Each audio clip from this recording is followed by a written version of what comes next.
مسلمانوں کی سلطنتیں تیرہ و تار تھی، چھوٹے چھوٹے ٹکڑے تھے، الگ الگ چھوٹی چھوٹی ریاستیں تھیں، برائے نام کوئی سلطنت تھی، قبائل تھے، قبیلے تھے، ان کے حکمران تھے، ان کی اپنی چھوٹی چھوٹی فوجیں تھیں، کاروان سرا تھے، صوفیہ اکرام کی خانقاہیں تھیں، کوئی مسجدیں تھیں، جدا گانا ماحول تھا، اور جب کوئی سلطنت معاصر نہ تھی تو اس روئے زمین پر لوگوں کے دلوں میں ایمان کی شمع صوفیہ اکرام کے ذریعے روشن تھی۔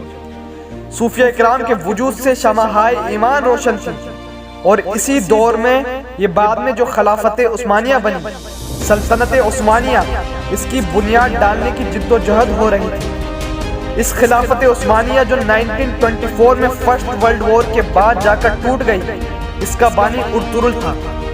لکھنے میں ارطغرل آتا ہے مگر ٹرکش زبان میں غین نہیں بولتے، ارطغرل یہ بانی ہے۔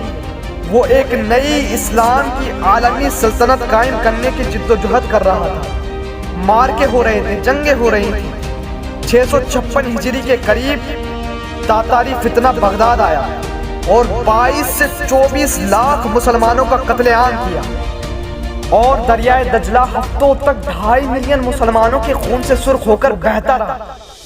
656 کے قریب یہ فتنہ یہاں پہنچا۔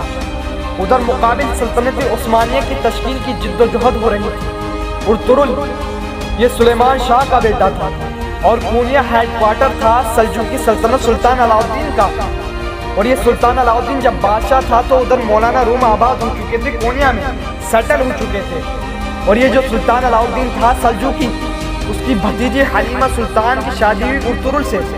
اس سے 3 بیٹے ہوئے اور اس کے چھوٹے بیٹے کا نام تھا عثمان۔ اس ارطغرل نے تاتاری فتنے کے خلاف اور ادھر صلیبی فتنے کے خلاف جنگ لڑ کر سلطنت عثمانیہ، ایک نئی عالمی اسلامی سلطنت کی بنیاد رکھی، اور پھر اس کا بیٹا جوان ہوا تو اس سلطنت کا نام اس کے نام پر رکھا گیا، سلطنت عثمانیہ یا خلافت عثمانیہ، جو پھر 1304 عیسوی میں قائم ہو گئی اور 1924 میں جا کے ختم ہوئی۔ یہ وہ دور تھا جب مولانا روم آئے۔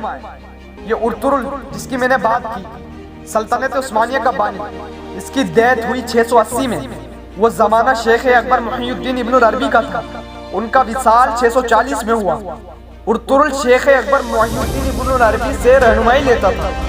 قدم قدم پہ سلطنت عثمانیہ کے قیام میں ٹرکش سورسز کے مطابق ان کی لمحہ بلمحہ رہنمائی تھی۔